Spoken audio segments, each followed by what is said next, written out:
v bistvu lotila, ker jih sama nosim že vrsto let.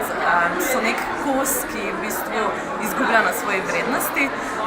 Klobučarstvo je neka stara obrt, ki v bistvu izumira in obenem želim, da pač spet ponovno zaživi.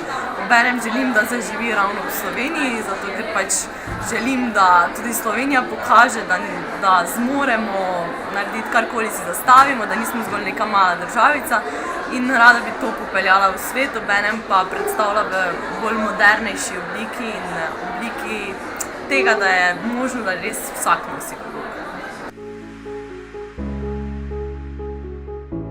Moram reči, da že prvo predavanje, ki je bilo na Zavodu za zaposlovanje, je bilo res super. Počutila sem se fenomenalno, potem sem imela občutek, da zmorem tisti dan narediti čisto vse, da zmorem sama narediti vse.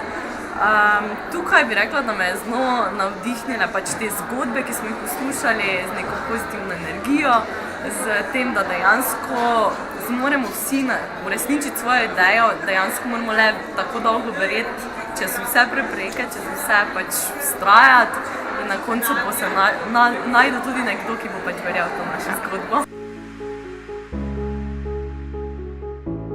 Pri klobukih je predvsem kreativnost pomembna, drugače pa mislim ta želja, drugačnost in pa odprtost za pač druge ideje, za sprejemanje kritik je tista, ki bi